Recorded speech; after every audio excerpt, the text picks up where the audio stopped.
Hi there, this is Mr. Mike Kaufman. In this video, I will show you how to improve student learning through feedback by taking advantage of the wonderful tool of Doctopus and Goobric, which together form a digital rubric that you can share with students through their work, as well as add in comments and record a voice comments to personalize the feedback in addition to the digital rubric. Alright, so let's get started. So the first thing you want to do is, in the Chrome Web Store, you want to add the Goobric Web App Launcher. Now you can do that by searching Chrome Web Store, right? You can also access the Chrome Web Store through your Chrome menu. If you go down to more tools, extensions, and then scroll all the way down to the bottom. Alright, so in there, again, you want to search Goobric.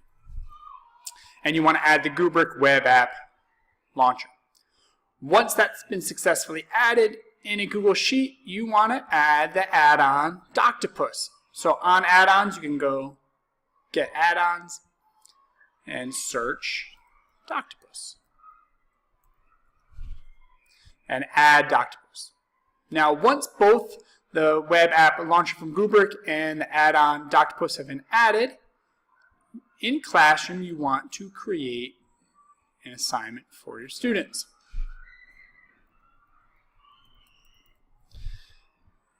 All right, and then attach any related materials. And then make sure that it's not just students can view, but that it creates or makes a copy for each student. Now this isn't necessary if students are handing in work through Google Doc, whatever it is, or Google Slides.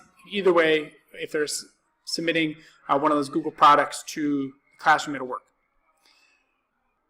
Alright, once assignments have submitted their work, you're now in a separate Google Sheets. You're going to launch Doctopus. In this Google Sheet is where you're going to house the grades and feedback that you're giving to students for this assignment. Now I will admit that when you first launch Goobric and when you first launch Doctopus, it does take a little bit of time, and it's just know that. However, I think it more than makes up for it with the time you save through some of its awesome features. Alright, so select mode. You want to ingest a Google Classroom assignment. It's then going to ask you to choose which class you want to ingest it from. And then from there it's going to ask you which assignment. Once all that is ready, click ingest assignment, and the assignment will be then added into your Google form, so your Google Sheet. From there, you're going to attach the Goobric, right? And before I get into that, I do want to note that your Goobric has to be in the form of a Google Sheet. Now, most of my rubrics are as a doc. I just select all, copy, and I just add it right into my Google Sheet.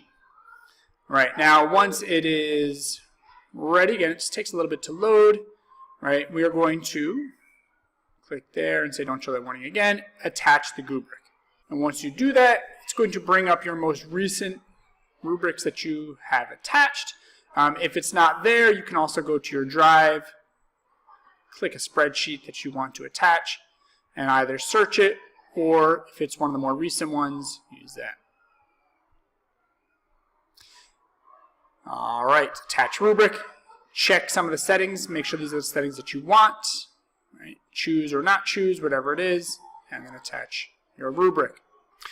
Now, again, this does take a little bit of time, but you're going to notice that some of the features are going to save you time later on, and we'll talk about those features as they come up. Okay, so once they've been ingested successfully and the rubric has been attached, you click on the link. I'm going to open it up, and you want to then go up to your Goobric Web App Launcher and click that. And then what you're going to see now is the Web Launcher has attached the rubric to the top and put the assignment below, so you see it all in one view. Let's see what it takes. All right, again, it takes a second that first time, but you're going to see why in the end it's going to save you so much time and is worth the loading wait. All right. So you have your students' work below. You can click that just to give yourself a little bit better of a view. right? You see your student's assignment below, and then you have your rubric on top, right? You can click, move on to the next category. You can also add in, for example, 3.5, and it's going to highlight both, mechanics, whatever it is, and then you can write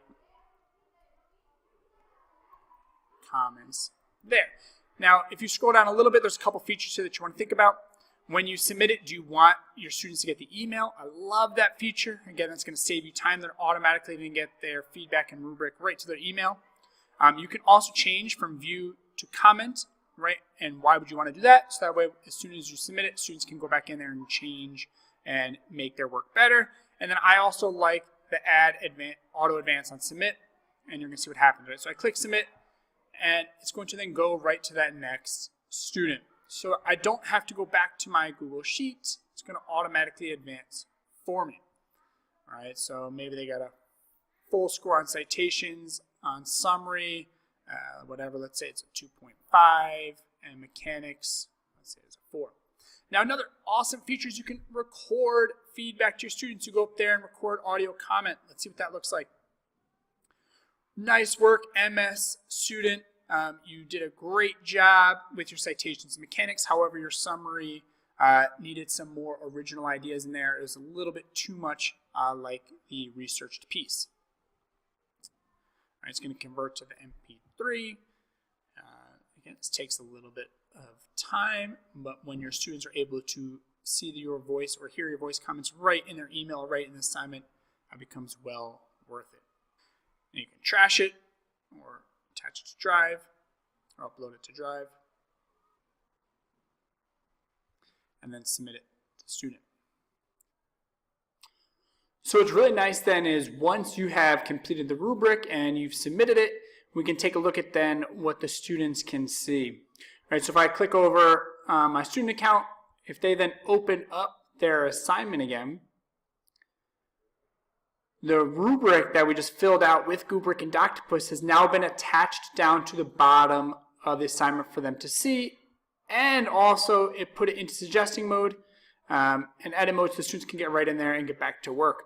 And there it is, right? There's the rubric that we filled out, right? The categories, and in addition, that voice comment that we left that was uploaded to Drive, students click on it. Nice work, MS student. You did a great job. And right there, the students have the voice comment right there. Now, in addition, we checked off send an email. So if the student goes to their email, boom, there's the rubric, right there in their email. There's the voice comment right down below. So, like I said before, while the loading time in the very beginning does, it can be a little bit frustrating, with the ability to then email out and the ability for Doctopus to attach the rubrics right in student work, it saves you time in the end, right? Students get instant access to your feedback, instant access to the rubric, really to improve that student learning through that most important step of feedback. All right, so that's it. That's a look at how Goobric and Doctopus work together to create digital rubrics to improve feedback by giving you the ability to leave voice comments as well as written feedback, and the ease of being able to attach rubrics to student work as well as send rubrics through email. Last point is this also works with Google Slides, so for presentations or if students are working through some sort of design process that they're using Google Slides, they can also submit it, and just like in the Google Doc view, you will be able to see the work below and the rubric on top. Also a pretty neat feature. All right, good luck using these awesome tools.